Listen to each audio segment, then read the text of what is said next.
good time. Boo! It's the Cooper and Anthony Show. Now, if I were to ask you, when is Jimmy Kimmel on? Mm-hmm. What time? At night. What time? 11? Yeah, I don't know. I'm just asking. I don't know either. So he's got a new segment called Clown Hall. Okay. Which is idiots in town hall talking about masks. And he calls it Clown Hall. Oh, that's good. Because there's so much of that now. It's like I have seen more parents at school board meetings and people at town hall meetings. Like I've seen more video and audio of that lately than anything that's been going on TikTok. TikTok is like taking a backseat to this kind of video. I can't wait to see what Clown Hall is. So he picked the best ones that he could find and made a new segment. If God wanted us to cover our mouth and nose, he would have made us that way. We are designed to breathe oxygen, not our own body waste. Maybe the reason why we have people in the hospitals all this mask wearing. Did we ever think of that? Did we ever think of that? Yeah, doctors. Oh, yeah, doctors wear masks. Oh, I'm sorry. Yeah, all the time, yeah. Entities in all the school boards of all the United States of America. I know you guys think that's a conspiracy theory, but it's not. It's a conspiracy fact. You with that diaper on your face, if he farted right now, could you smell it? Science is What's ridiculous. it got to do? Oh, my God. I got this in Peru. It's a beautiful outfit. I'm wearing this because the only way I could go to school today was because I had to act like I had on a freaking burqa. God forbid my son get it and die. That would be hard. That would be so hard. But that was my choice. E.T.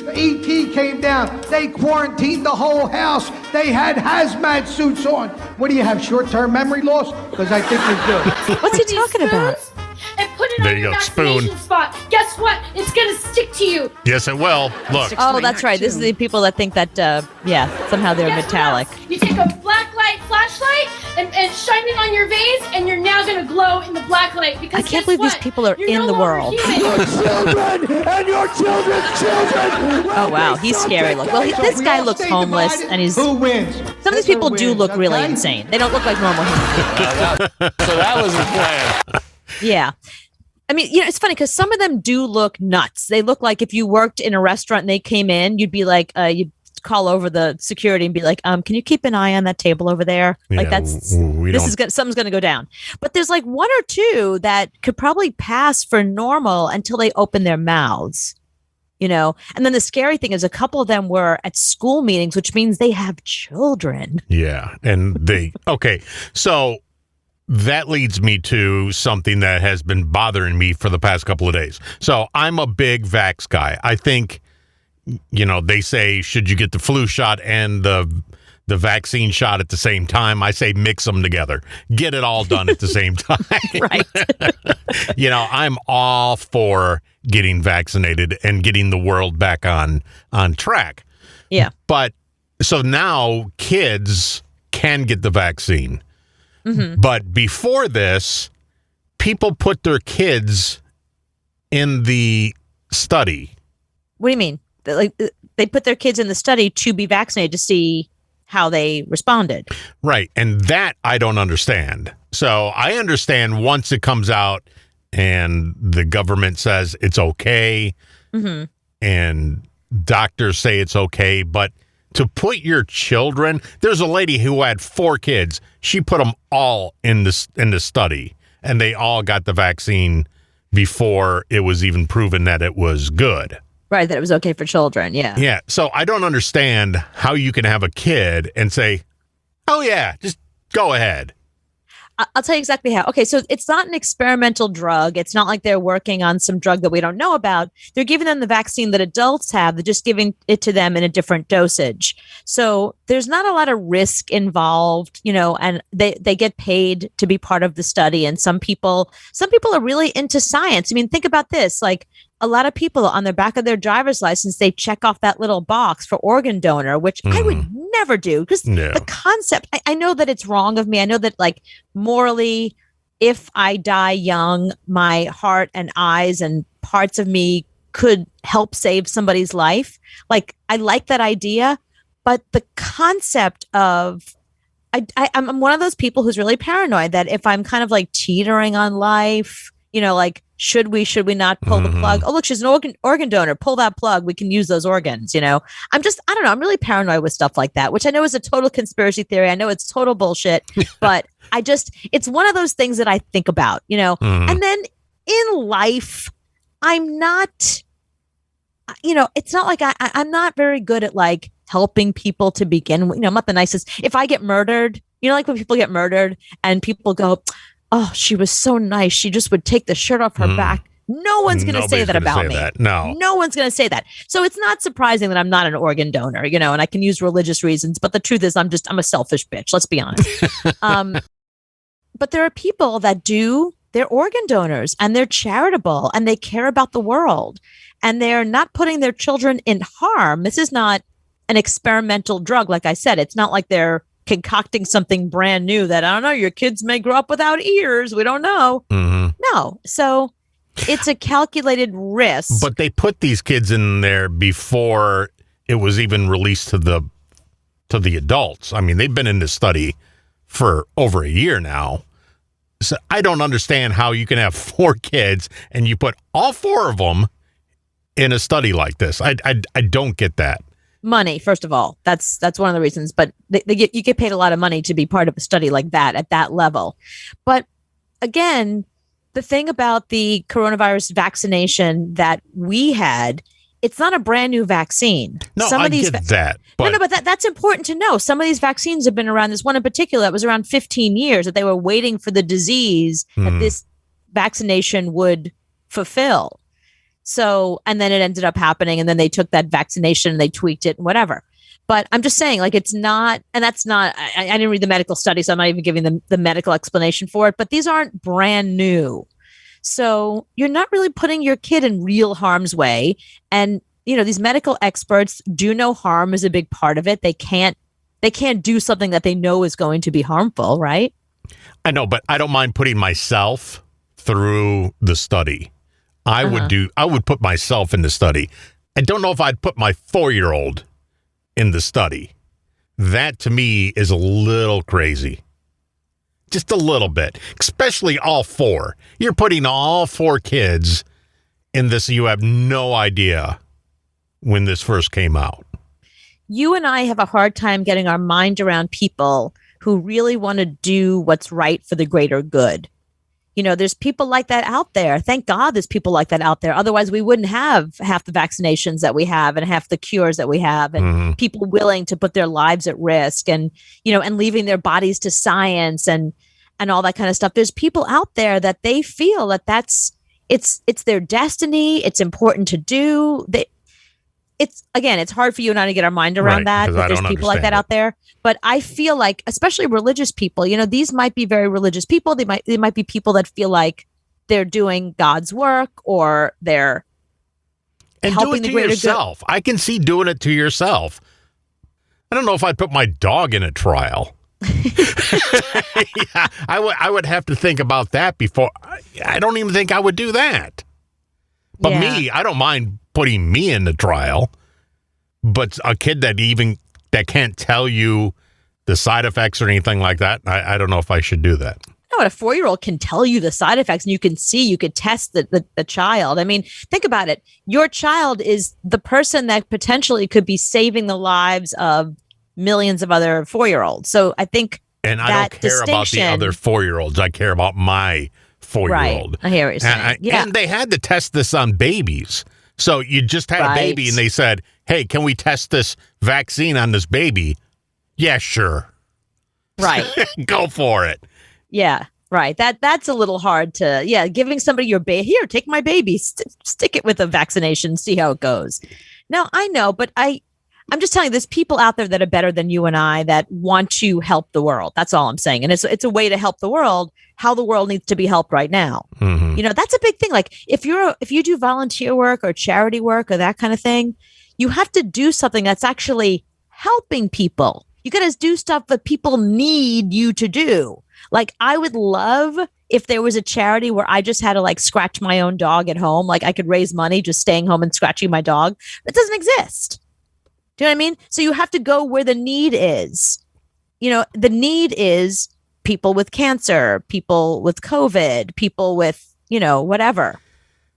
Restless leg syndrome. Do you know what I mean? You got to go where the need is. You can't come up with it yourself. So if you have children and you can help this pandemic and this crisis when we need you, you're all better people than we are.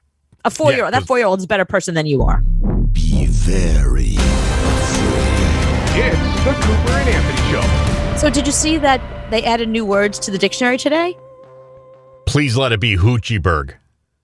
I don't know why Hoochieberg hasn't made it yet. You've been trying really hard to bring Hoochieberg into the world. Decades. Yeah. So far, it hasn't quite made it. But here's what's really interesting. There are some things here that I feel like are so old and they just made it in today. Like faux hawk. I mean, first of all, faux hawks are already out. Like they were in, they were out. Remember I used to wear that faux hawk, used to make fun of me, where it's like you take the bangs and you put it up and then you take a ponytail behind it and it's like the top of your head. That was called a faux hawk. Or when a guy has a haircut like this, that's a faux hawk. Yeah. But the faux hawk is so old, but for some reason that just made it into the dictionary today, as opposed to dad bod. That's relatively new. Like dad bod's just over the past couple of years, right? It's a physique regarded as typical of an average father, especially one that is slightly overweight and not extremely muscular. I don't like that. Take that out of the dictionary. I like that. I think that's really good. That's thanks. There. Also, fluffernutter. Fluffernutter just made it into the dictionary. It's like an 80s thing, isn't it? I think it's even earlier than that. See, the reason why it's weird is because the marshmallow cream, the fluff, is, I think fluff is from the 1960s, I want to say. So why is fluffernutter, and who the hell is still eating fluffernutters? Hey, what the hell is the description of it? The definition of fluffernutter? A sandwich made with peanut butter and marshmallow cream between two slices of white sandwich bread. Yeah, that's an old school thing. Yeah, so that's weird that just made it in. But then there's others that make sense, like they just put in long COVID and super spreader. The word because has been in the dictionary for obviously a very long time. And it was always in there as, for reason of, I think is the definition. And it by reason of, and it always said I laid down because I was tired. They had a quote in there. My boss hasn't fired me because he hasn't gotten around to it yet. They've added a new definition to the word because. And it's I don't know if this is Gen Z or millennial who brought this to us, but okay. So it's by reason of, because of, but it's used in a humorous way to convey vagueness about the exact reason for something. That's the new definition. And here's the examples. Listen, it works because science. Okay. So it's kind of like a verb. They left the house because reasons. It works because. Yeah. I'm great because. And then they added a couple of abbreviations. TBH. An abbreviation for, do you know what TBH is? Throwback hell. No, it's to be honest. You're not really a texter, so you don't really use that kind of stuff. Yeah. Let's see. FTW. Yeah, F the world. No. Yeah. No, FTW means for the win. No, it's fuck the world. No. No, FML should be in there. Fuck my life. That should be in there. But no, FTW means for the win. People have been using that forever. But you don't use that. That's what I'm saying. You're not a texter. You're not a abbreviator. So that's not anything that you would ever. No, bikers have on their helmet FTW. Fuck the world. That's what it stands for. They don't put on their helmet for the win. That's not what a biker uses it for.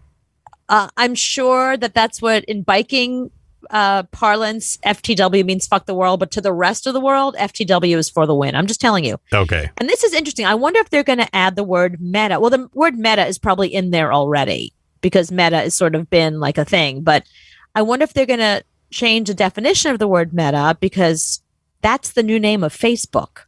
I wonder, how are they going to do that? Are they going to still call it Facebook, or are they totally changing it to Meta? I mean, Meta is short for Meta Universe, which is what, like, their Instagram, Facebook, and WhatsApp is their Meta Universe. So I don't know. I think it's stupid. And, you know, my joke on Twitter was that, like, tomorrow or whenever they change it, everyone's mom is going to be like, I went to Facebook and it says Meta. I think I was hacked. Mm-hmm. You know, that's like true. Moms are going to be very upset when they go to Facebook. Are you going to have to go to meta.com, or can you still go to Facebook? It's the beginning of the downfall of Facebook. Facebook in a year from now, what is today? Today's the 28th. In a year from now, it's going to be bye-bye because it's not going to exist anymore. It's going to be MySpace. It is, yeah. Tom got his hands on it, and he's going to destroy it. No, I mean, it doesn't make any sense. Average American doesn't know what meta means. And how are you going to get the word out? We didn't know what Facebook meant until it became that they came up with the term Facebook. It's going to destroy it. Because you're right. My mom's going to go, I don't know what a meta is, and I got hacked. Right. Yeah. No, and the thing is, I don't understand. Like, why would you? They're changing the name because they want to distance themselves from all the problems with Facebook and the fact that they didn't do anything about, like, the misinformation. They encourage people to. They really encourage people to fight. Like, anything that you put up there that's controversial that they know is going to get a lot of backlash, they boost those. Mm-hmm. Like, you put pictures up of your kitten. Nah, that doesn't get any play whatsoever. They want people to argue because you're more engaged, and the angrier you are. I mean, they are responsible for a lot of the problems that have gone on in this society. Like, what other platform have we ever been able to argue like that with complete strangers? None. It's never existed before. So they're trying to distance themselves from all of that. And I wish that we collectively would just say, fuck Facebook and just everybody get off it. FTW, Facebook. Yeah, exactly. FTW. FTF. Fuck the Facebook.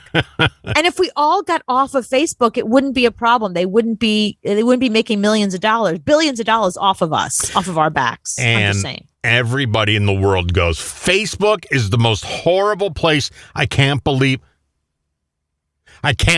people. Right. They're on Facebook. And they're on Facebook. So they pick up their phone and they're on Facebook every 5 seconds. So just because you changed the name, it's like if you changed your name to Carol, you're still a bitch. I'm still a nightmare. Right. Yeah. So it doesn't matter if you change the name. They're still going to do evil rebrand. Things. What do you mean? You should rebrand. Oh, no. Yeah. You're Carol Lawrence. No, well, it's first of all, that's too close, and Carol seems like somebody that's or like Kaylee. I need a name that the person is going to be like. What's the nicest name? What's somebody that you're like, wow, that person must be really nice. Their name is, what's the name that comes to mind when you go, there's no mean Kathys out there, are there? Or Debbie. You're never. Yeah, Debbie. You would see that. I don't know. But yeah, you should totally just drop the Cooper. Just go with Lawrence. Could do that. No shit, then I got to have a new logo. Yeah, you got to have a new logo then. But I'm just saying I should rebrand also. I should get nicer and rebrand. If Facebook's doing it, and why stop it at a name? I mean, they went from Facebook to Meta. So maybe I can come up with like a word. Meta. Just be Meta. Meta Lawrence. Now then I got to change the logo again. So no. Well, hang on a second. Wasn't there a basketball player that changed his name to Meta? Are they going to get sued? Probably. But I want to know because they totally kept this under wraps. So I wonder how they kept it from the press because it didn't leak until today what their name was going to be. Wait, there is a basketball player. I'm right. Meta Sandiford Artest. Yeah, but he doesn't He have changed his name to Meta World Peace. Remember? In 2011, he's Meta World Peace now. Okay, but he didn't have a copyright on the name. Yeah, I'm just wondering if they're going to redirect you when you go to Facebook and it's going to pop up Meta, and now you got to change every bookmark on every computer that you have. I'm sure somebody owned meta.com because meta was like a term, like, oh my God, that's so meta, meaning like really inside, like way too inside. So they probably just paid off that person. Like, well, how much money you want? How many millions do you want for us to take meta from you? Mm-hmm. Yeah, a guy was just sitting on it. A guy like me, just sitting on a domain. I forgot I had that. Yeah, go ahead, take it. I have so many websites. I'm like, I don't even remember I had that. Boo! She really wants to get to know you guys. What is this? It's the Cooper and Anthony Show. Mike Leach, who's a coach for Hale State. Okay. He trashes candy corn during a press conference. A lot of people really hate candy corn. So this has really divided. That's what I'm changing my name to. Candy corn? Candy corn. The first, no, because that reminds me of a midday show we had. Oh, that's a good point. Right. Candy and corn. Yeah. But your middle name could be Corn. Your first name could be Candy. It's almost stripper-ish. Yeah. It's kind of stripper-ish. It's Candy Corn Lawrence. Makes just sense. Candy corn. Just Candy Corn? Forget the Lawrence? Get rid of all that. God, now I got to buy that website. So Candy Corn and Anthony Show?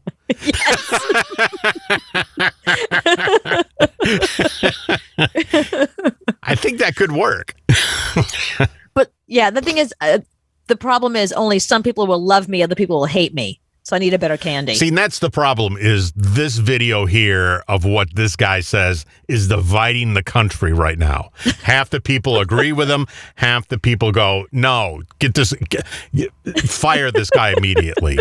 So let's see if you agree with him. I love that he has a press conference about candy corn. This is great. This is my favorite thing. Although it did have some brighter points in my life. In particular, when I was young, the type of thing where it gets all over your hands and your face. Mm-hmm. Before long, though, I realized that was a grave error, and there was far better paths ahead than candy corn. So, yeah, I have no interest. It's one of those items that, there's a reason they serve it basically once a year because it's not very good to begin with. Oh my God. He's sitting there with a bag of candy corn and a Coca-Cola in front of him. So now when this guy does a press conference, you got to ask him the next one. You're like, well, what about marshmallows? And let him discuss marshmallows. Yeah, right. Your team's doing great. But how do you feel about marshmallows? They get they get all over and it's a mess and it's on your face. What about Peeps? How do you feel about Peeps? Peeps are pretty much marshmallows rolled in sugar. I mean, that's all they are. They were good when I was a kid. Now that not so much. You should not have them. So your team is doing very well, and we're happy to hear from you about that. But it's almost Christmas. How do you feel about candy canes? Candy canes are good only after you see Santa. Before you see Santa, you can't have any. Or if you go to a parade and Santa throws a candy cane out to you, then you can eat them. But just the people that give out candy canes willy-nilly, I don't trust those people. Those aren't good people. Those are bad people. I was the worst with candy canes when I was a kid because I used to. Okay, so I don't know if you ever did this, but you take the end of the candy cane, not the hook part, the straight part, mm-hmm. and you suck it into a point, mm-hmm. and then you use it to stab your friends. See, you didn't have a sibling, so if you had a sibling, that's perfect to stab your brother right. with. I didn't have siblings, so I had to stab my friends. He stabbed me. Prove it. I don't have anything to stab you with. Exactly. You just eat the tip right off and be like, what? Huh? What are you talking about? I'm just sitting here having a candy cane, Ma. Yeah. The candy canes were good when they were small. You get the really small ones, but the big ones. Oh, the mini ones. Yeah. Yeah, the big ones, it's just too much. Too much and candy cane. you can't chew a candy cane. You have to suck on it. Right. And it's not good to do that in public. Well, as a child you can, but as an adult it's weird. Mm-hmm. But only after you see Santa. If you can't have it before you see Santa, because Santa will give you a candy cane. I miss going to Santa. That was one of my favorite things about being a kid, going to the mall and seeing Santa. I have so many photographs of me sitting on Santa's lap and my stupid little outfits. Mm-hmm. And the mall Santas in Brooklyn were always like somebody's grandpa, so they always like so nice. And they were all like now I look back, and obviously then you thought it was Santa, but now you look back and it's like, well, those were we got very lucky. We had very nice men that were like, and they didn't have fake beards. They had actual, they looked like Santa Claus in real life. Right. It wasn't bad Santa. It was the real Santa. It was Brooklyn, No, I have the best Santa Claus photo. I have to dig it up. It's back when I was like 5 or 6. I was sitting on Santa's lap, and I have one of those I'm with stupid shirts on. So the I'm with stupid is pointing at Santa Claus. So I guess my parents thought that was just brilliant when they put me in that shirt and took me to the mall. I love that you were you even at 5. Like, of course, that's the Santa photo you have. Yeah, and I probably got nothing that year because I pissed Santa Claus off. Yeah. So I brought my stuffed animal with me. It was me. My favorite picture is like I'm holding my stuffed animal that I went everywhere with. And my parents were nice enough to let me take it with me everywhere I went. Still have it, by the way. I just found it in a box. I was like, oh, Tigger. I'm going to put him on the shelf right there. We have a mall here in the city. And one of my neighbors was like, oh, they closed the gym. I was like, what gym were you going to? She's like, the mall. I was like, wait, that was your gym? She's like, yeah, they do mall walks. She calls that the gym. She didn't call it the mall. She was like, they closed my gym. Well, there was a shooting at a mall a couple of days ago. And, God. And I say, how did you find people in the mall? Right. There's nobody at the malls anymore. Yeah. Right. Every time I go to the mall, I walk around and go, why am I here? Can't you put an Apple store just in some parking lot somewhere? Why does the Apple store have to be in the mall?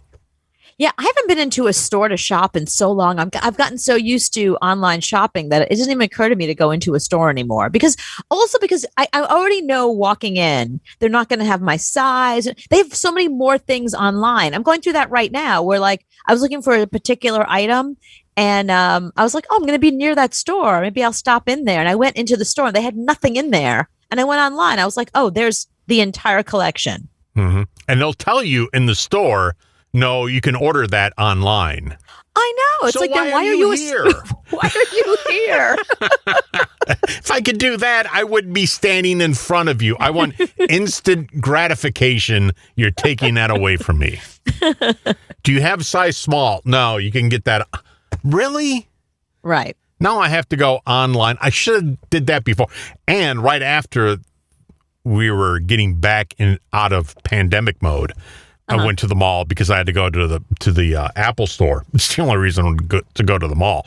But you would see people lined up outside of stores waiting to go in. I'm like, I'm going home and going on Amazon. I'm not doing this.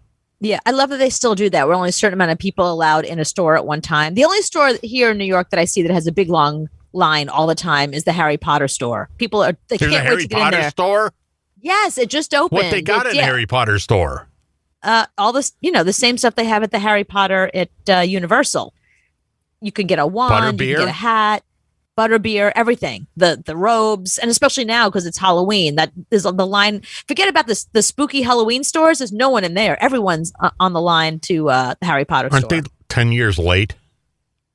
That's what I said. But I guess people that are into Harry Potter, they're still into it, which is weird because I remember being into Harry Potter years ago.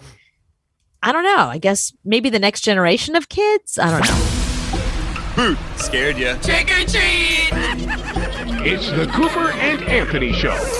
No clowns, please. So I don't know if you heard about this. Do you remember when we talked about this? There was a school in, I want to say Michigan. It was somewhere like that, somewhere in the Midwest. that decided they were not going to have Christmas, no Christmas decorations, because it wasn't fair to the Jewish kids and it wasn't fair to the kids that celebrate Kwanzaa and whatever. Assuming that not everybody celebrates So that's Christmas. beginning again already. Well, no, a Massachusetts school says no Halloween. They're not allowing Halloween decorations.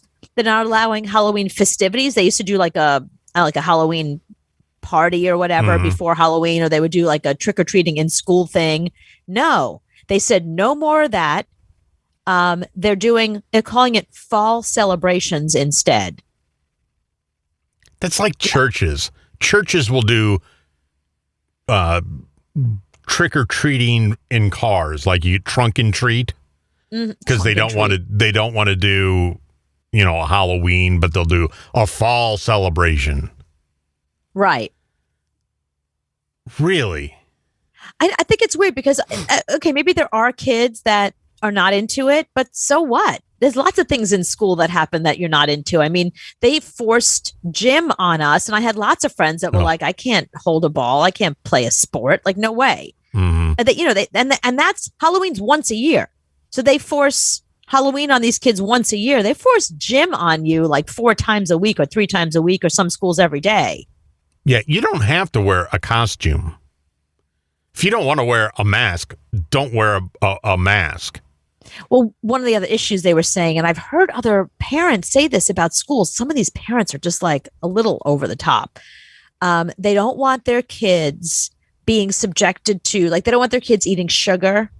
And so, like, one kid will come in with like lots of mini Snickers bars and hand them out, and they don't want their kid having any, but they don't want the kid to feel left out. So they don't want Halloween. It's like, I don't want anyone else to enjoy Halloween because my kid can't have candy. It's like, Gwyneth Paltrow did that, by the way. She didn't allow her kids to have sugar, and she used to get mad at other parents. Kid's name's Apple. You are what you eat. But that's the thing. It's like, if you choose to tell your kids that they can't have sugar, that's great. That's awesome. You should do that. But you can't decide what other people's children are going to eat and not eat. So it's those parents that are saying that the school should not allow Halloween and Halloween festivities because it's not fair to the kids that can't have candy. Yeah. I was a kid that wasn't allowed sugar. I wasn't allowed sugar when I was a kid. I used to eat it at my friend's house. Your mom wouldn't let you. Why? Because my family was really into health very early on. I had to take vitamins. I was a vegetarian since I was 8 years old. I wasn't allowed ice cream. We had frozen yogurt instead, like no sugar cereals. They didn't want me fat. They didn't want any of that crap in my body, So I would be like, I'm going to go to Robin's house after school. Okay. But what they didn't know is Robin and I would like literally pound a box of Apple Jacks together. You get it all out of your system. Get it all out of my system. Yeah. No, if you go to your kid's elementary school and you complain that there shouldn't be a Halloween and you shouldn't have candy, you should be able to take their kids away from them. DSS should be at the front door going, go with that person. Right. Because you don't need to complain about that. That's what you're going to worry about is Halloween. See, but I think that's a good lesson for a kid. So it's like, you need to learn that other people are different than you are. You can't protect your kid from the world. If anything, throw your kid in there. Like, go in there. Don't eat sugar, and just see that other people, that's what they eat, and we don't do that. And go and have a good time, and, you eat your apple instead. Well, my problem is Halloween falls on Sunday this year. Uh-huh. So are kids going to be coming to my house on Saturday? Because in the South, they don't want to celebrate Halloween on Sunday because that's Jesus' day. That's Jesus's day. That you can't dress up as a ghost on Jesus' day. So you have to go out on Saturday. So am I going to have kids Saturday and Sunday coming to my house? Do Probably. I have to hide in my house 2 days this weekend? In the South, you probably do. Yeah. Here, luckily up here in New York, whatever Halloween is, that's Halloween. Yeah, like because the parade is going to be on Sunday, and people are going to be trick-or-treating all day Sunday and Sunday night. Yeah. If you come to my house on Saturday, I'm going to scream at you through my Ring doorbell. No soliciting. Because if you do it on Saturday, you are a Jehovah's Witness in my eyes. No soliciting. You're no better than because I got signs out front of the house saying no solicitor. I mean, like 4 signs. Do not come to my house. You don't think your neighbors know not to go to your house for anything? You don't. I mean, even on Halloween, you think they're still coming? Kids still come to the house. I'll have the lights off, and they'll go to the doorbell and ring the doorbell nonstop and drive the dogs insane. So, give us the candy. If they come on Saturday, it's going to be an issue because I'm going to open a door and say, "What? It's not Halloween. Go away." You should take their candy. If they're coming on Saturday, you'd be like, that's going to cost you 4 M&Ms. Yeah, because you pissed me off taking it kicks. No. Yeah, that's what I'm afraid of is that they're going to be out on Saturday. Yeah, but if they have like a cute costume and they've worked really hard, that's the thing. I have to give them my candy? Are you crazy?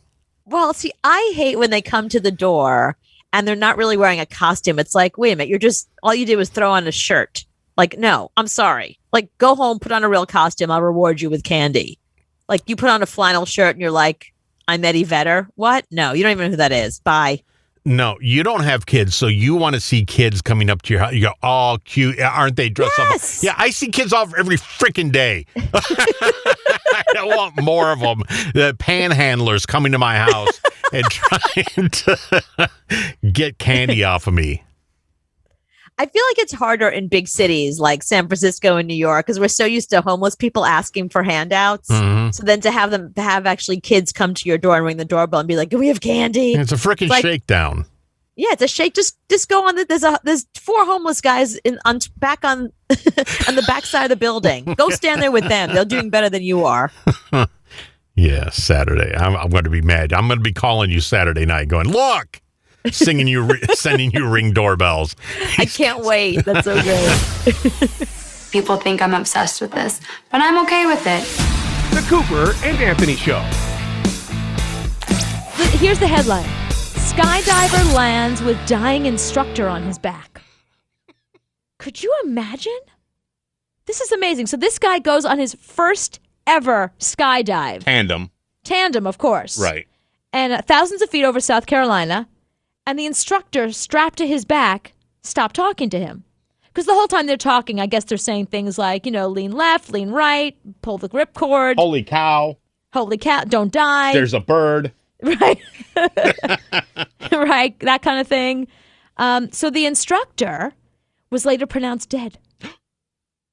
Died on his back. Died on his back. The guy died. I mean, I guess if you're a skydiving instructor, I mean, I hope I die while I'm on the microphone, here at the radio station. I'd like to keel over here. Die what you love doing. So I think if you asked that guy ahead of time, how would you like to die? He probably would say, skydiving. Right. And that's what happened. So did he pull the cord first? I don't know. I'm assuming yes, because he lived to tell the story, right? Well, I mean, do they teach you when you I don't know if when you tandem, do they teach you how to pull the cord in case your instructor dies?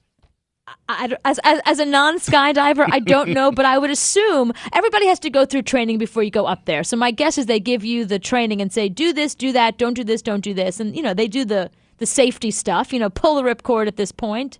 Don't forget to do that, otherwise you die. Mm-hmm. But here's the good thing. This is very interesting because the guy, Daniel Farr is his name, the skydiving guy, the guy who skydove for the first time. Skydived. Dived. What's the skydived, I guess. Yeah. You're asking me. He's a soldier in the Army. And he said that he's somebody who is he went into survival mode. He used his military training to calm himself, and then he tried to get to the ground safely. Mm-hmm. He said, we're taught to deal with adversity, and whether it be on the battlefront or at home or up in the air, you just do what you have to do. And you assess the situation, you keep a calm head about you, because it doesn't do anybody any good to panic. And he just, he kept his cool and did the logical stuff and didn't freak out. And when they landed, Daniel Farr attempted CPR on the guy, but it was too late. He was already gone. Mm. But I have to tell you, that sounds like the scariest moment ever. I can't imagine a scarier moment. I mean, as it is, I guess if you're an army soldier kind of person, jumping out of planes is like, I'll do that, no problem. Mm-hmm. But if you're not, if you're somebody who's never jumped out of a plane before and you're skydiving for the first time and the instructor on your back dies, I mean, I can't think of anything scarier. No, because you're just floating there and going, right now what I do. Floating, you're falling. You're falling, yeah, quickly. But you're falling. Well, I don't know if you're falling more because the guy's dead. I don't think that makes him any heavier. Dead weight, no. He's dead weight now, I guess. I think yeah. you fall the same. I mean, you fall the same, right. the same velocity. Right. But everything I gotta falls say, at the same speed. That's true. Mm-hmm. This strikes me as being the most frightening moment of this guy's life. It has to be.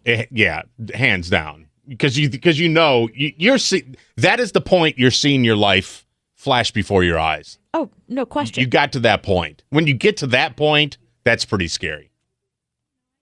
Okay, so what was the scariest moment of your life? What's the scariest thing that ever happened to you? Frightening. 877-6-Cooper.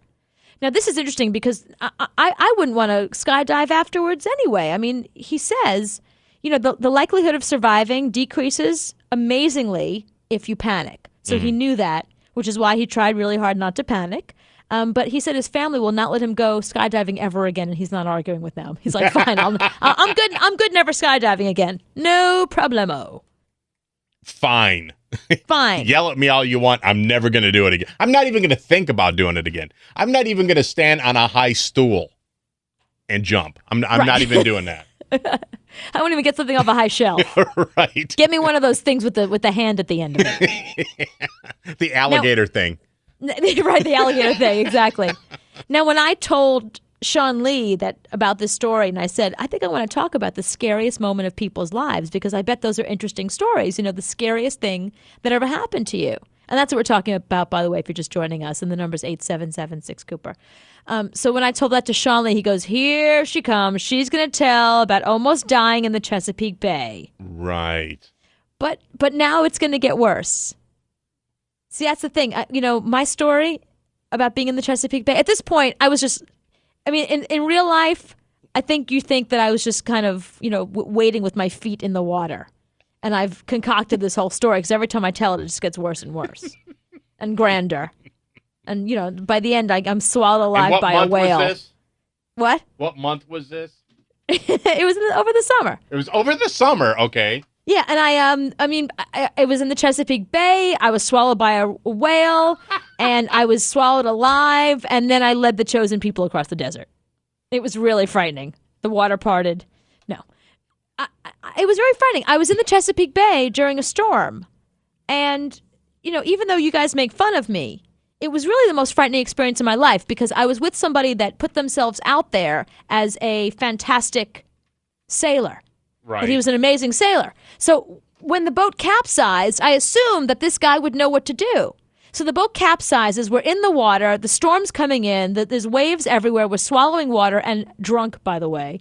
And I say to him, okay, so now what do we do? He goes, scream for help. When you're in I don't care where you are, in any situation in your life, no matter what you're doing, when the only thing left to do is scream for help, that is the most frightening experience of your life. I'm sorry. If you had ever had to scream for help, I bet it was just scary. Were you hanging on to anything? Yeah, we were hanging on to the capsized boat. We couldn't because it says the water averages 80 degrees in the summertime. In the Chesapeake Bay? Yeah. I didn't say I was freezing. I just said I was swallowing water. You were swallowing water. It was frightening. There was a storm coming in. I could have died. You could have died in Chesapeake. The sharks were coming. The sharks could have eaten me. Chesapeake Bay. You don't understand. There were probably sharks there. There were sharks, and I was just dangling there like a cracker in soup. It's like the deep end. You were in the deep end, hanging onto a boat. It was scary. No. 80-degree water. Well, it wasn't cold. Darn near a whirlpool. Yeah, it was the it's summer. a sauna. Well, I didn't say it was freezing cold. And how long were you there? I don't know. Hours? Minutes. Oh, over the course of the day or just, How long were you floating in the water? No, I would say a good 20 minutes, half an hour. Oh, no. No, it was. Are you kidding me? That's a long time. It is frightening when you're there with seeing your life pass by you. This guy's falling out of the sky with a dead guy strapped to his back, and you're just kind of floating in the deep end. I almost drowned. With a guppy coming after you. No, there could have been sharks. You don't know. What? What is that? Salmon. Oh, it's a catfish. Ah! I was just food, as far as the fish were concerned. The fish were this big. And luckily, I mean, because the storm was coming in, was rolling in, a guy on a sunfish saw us, and he waved to us, let us know he saw us, and he went and got help, and he got somebody with a speedboat to come out and get us. The little 6-year-old kid with floaties on went right past you. Come on this way. Come on, follow me. But at least he had floaties. We didn't have that. Could have just let go of the boat and stood up. I was still scared. When you're drunk, you don't know the difference. Stand. It's frightening. Okay, so what's the most frightening moment of your life? What's the scariest thing that ever happened to you? 877-6-Cooper. Hey, Mark. Hey. Mark, did you have a really frightening moment? I've had several of them, and I'll back you up on the boat story. I rock climb and kayak and used to race motorcycles and used to skydive, but probably out of all those, the scariest thing that ever happened was flipping a catamaran over in a storm. And but I think I was like 16 or 17 when that happened. But I think part of it was just that we had our life jackets off, and several people tied theirs in the middle of the catamaran, so when it flipped over, we couldn't get to them. Mm-hmm. And then I offered one of my friends my life jacket. I was a better swimmer than him. And every time we'd flip it over, the wind would grab it and slam us back into the ocean. And it just felt, you just feel really helpless out, in the big ocean. And like you guys, well, I think we were about 500 yards out. Mm-hmm. They could see us from shore. And after the storm passed, some of the beach service came out on jet skis to help. And they took in 3 of our, I guess what you call our crew, or 4 of our crew, and me and another guy sailed it in, but they wouldn't come out while the storm was going on. And see, I had the same thing happen. We were in a catamaran. It flipped during a storm. We were probably about that same. We were far enough out that the people on the shore could not see us or hear us, and we were waving our arms and screaming help. And thank goodness there was that guy on the sunfish that saw us. What's a sunfish? It's like how do you describe a sunfish, Mark? It's like a one person. You stand there and you kind of. Yeah, it's kind of like a surfboard with a thing on it. It's like a surfboard with a sail. Yeah. You don't go that far on those things. You go 10 feet off the beach. What's that? You don't go too far off the beach with those things. With a catamaran? No, the sunfish thing. No, but you can. I mean, you can take them out far as you want to go. Mm. I still don't think she was more than 10 feet off the shore. We could have walked. I think if she would have let go of the boat, she could have stood up. We could have stood up and walked. I didn't know. They say you can drown in, 2 inches of water. See? Thank you, Heidi. And thank you, Mark, for backing up my story. If she would have just stood on her tiptoes, she would have been fine. I'm 5 feet tall. I'm standing on my tiptoes in the middle of a Chesapeake Bay. Please. The middle of the Chesapeake. Sarah, what's the most frightening thing that ever happened to you? Hey, Cooper. Hello. Hello. I am calling. This is frightening, but it's not in the context that maybe you would expect it. But still, you said the most frightening moment. Frightening is frightening. I don't care what it is. All right. Well, good. I was married to a pretty powerful attorney in the city where I'm from, and went to pick my 4-year-old up from preschool, and he had taken him, and without any notice. And without Wait a minute. So you went to go pick up your child? You didn't know that your ex was going to take your child? No. I mean, like he didn't say I'll get him. Like you had no idea. You showed up at school and they said, I'm sorry, his father came to get him. Nope. It was my day to get him, and he never brought him back. And so I just went to get him, and he wasn't there, and I was completely panic-stricken and spent the next 3 weeks without even speaking to my son because I was didn't have a separation agreement signed at the point that we decided to separate. So that was definitely, and even over Mother's Day, not even a phone call, nothing. And I got to tell you, it's really frightening because you didn't know at that point how angry your ex-husband was and what he would do to get back at you. It was so scary. It was awful. And there was really no course of at that point, you just have to hire an attorney and pay thousands of dollars to try and get a court date that's at least going to be like 10 to 14 days off anyway. Right. So it was not, so life-endangering as it was just completely panic-stricken. And also just knowing that he's a pretty powerful guy and knows a lot of people in the city where I'm from and just the extent that he would go to. But that definitely had to be the scariest thing. Were you afraid you'd never see your son again, that he would find a way to keep him away from you? I was afraid that, well, first of all, I was afraid that he was 4 and I wasn't even getting to speak to him or say anything. And there I'd been in his life forever. Right. Every day, basically. And also scared just knowing, he's a defense attorney and you just don't know, the manipulation in that job is kind of crazy. And, yeah, so I was totally terrified. And,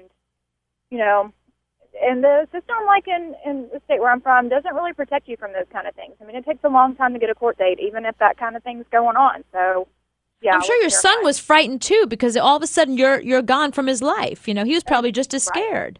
And the only time I ever really got through to him in those 3 weeks is when I just called incessantly, and my son was smart enough to answer the phone when his dad was in the shower at one point. Oh. Yeah. So you must have felt better after speaking with him. Well, kind of. Didn't get out of the shower and hung the phone up. But at least you knew he was okay, Yeah, I knew it was okay. But Sarah, that is frightening. Not knowing where your kid is, and then thinking that you're never going to see him again, and I mean I think that's really frightening. Thing ever. That's the scariest thing ever. A police officer accompanied me to his place to see if I could have his just to say hello to my son, and he said no. And there was just nothing that could be done at that point because there was not a court order on visitation, which was, stupid on my part. But it was completely just, I wanted to just pull my hair out. There was just nothing I could do. I got to tell you, I'd rather capsize in the Chesapeake Bay. I'm going to tell you, girl, I might go underwater for a while. She almost died in the deep end. You know what? He's doing great now, and he's wonderful. So I'm glad. It all works out. I'm glad. And I hope that didn't traumatize him either.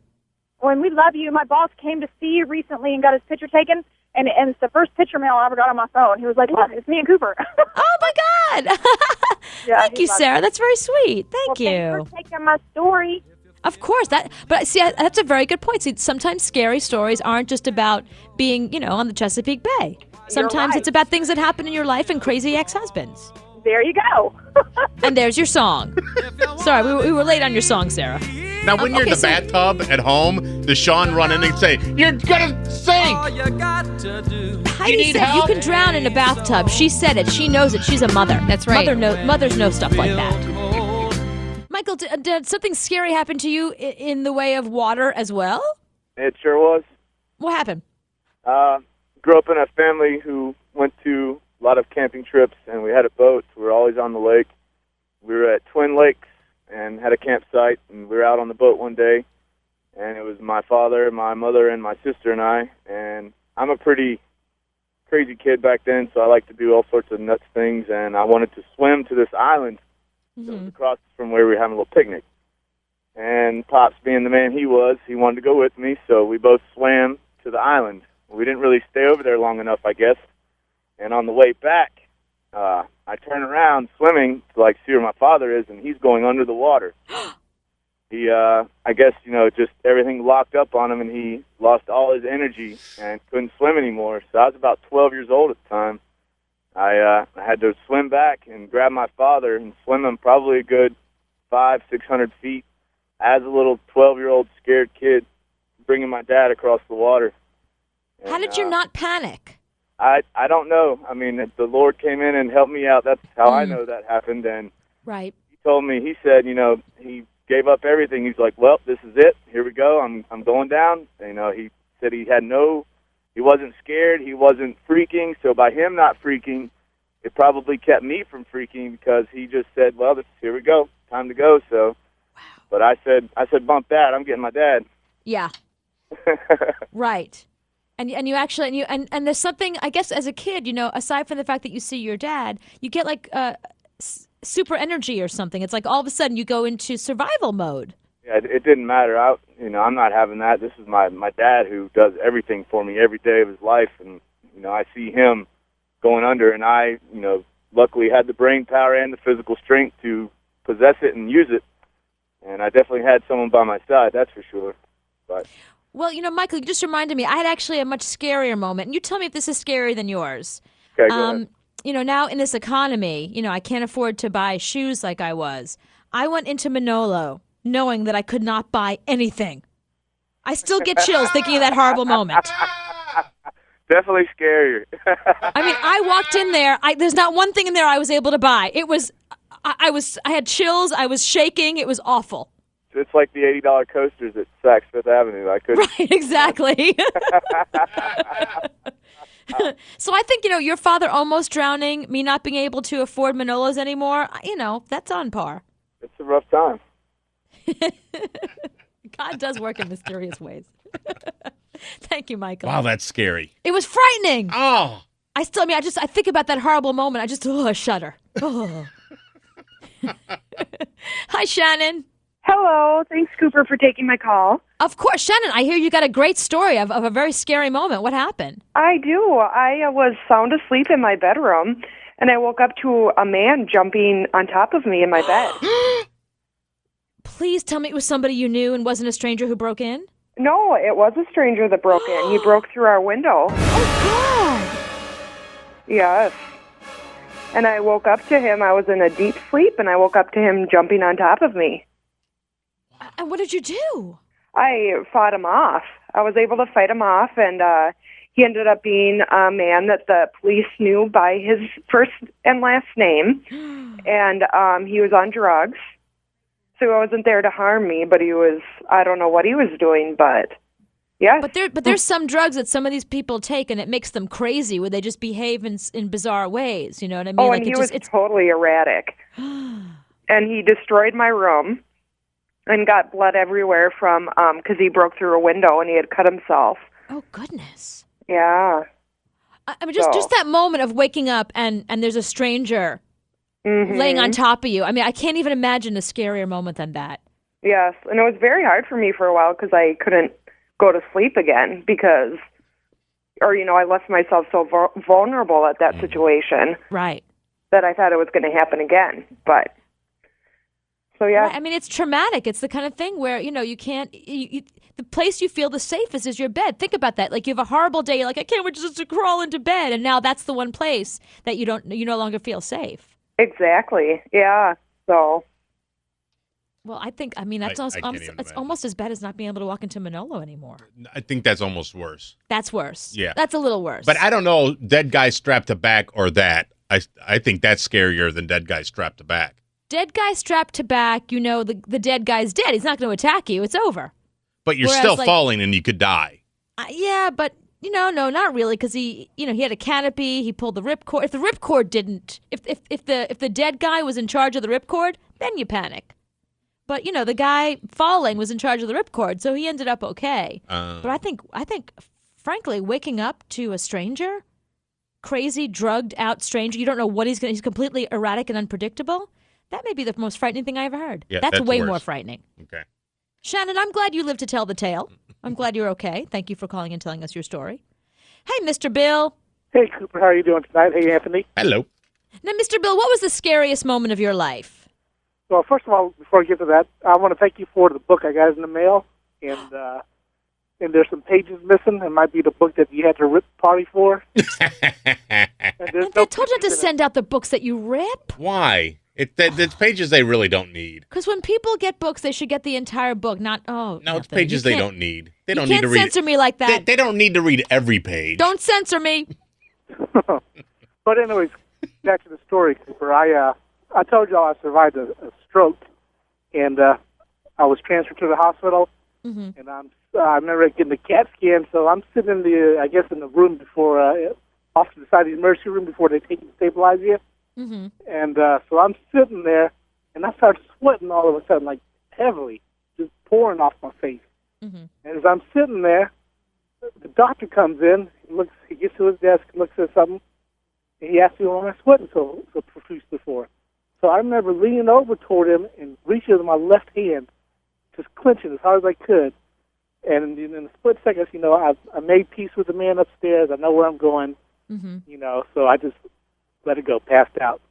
So I come back to, and as I'm adjusting and looking at the up, I see like very light, faint light, and then it gets brighter and brighter and brighter, and it's all of a sudden white. I said, oh man, I must be in heaven or something. Well, I come to figure out, I wake up and I'm staring at the ceiling in the emergency room again. Oh, less exciting than heaven, I think. Well, it wasn't my time, so. And all you knew is that you had passed out. I thought. Well, I knew. I passed out, but I thought I was a goner. You know what I'm saying? Wow. So that's a really frightening moment. It is. What was it? Was it equally as frightening when you came to and didn't know what had just happened to you? Yeah, because like I said, I thought I was in heaven. That was my first thought. And then when I looked around, I said, well, I'm not in heaven. So I said, it wasn't my time. My life was spared or whatever. So. Right. Interesting. Wow, that's a great story, Mr. Bill. All righty. Well, y'all have a good night. Thank you very much. Thank you. You too. You have a good night. And God bless you. I'm glad he's around to tell that story. Mm-hmm. Okay, so we're talking about what's the scariest moment of your life, the most frightening thing that ever happened to you. How about you, Ian? Hey, how are you doing? Good. How about you? What happened to you?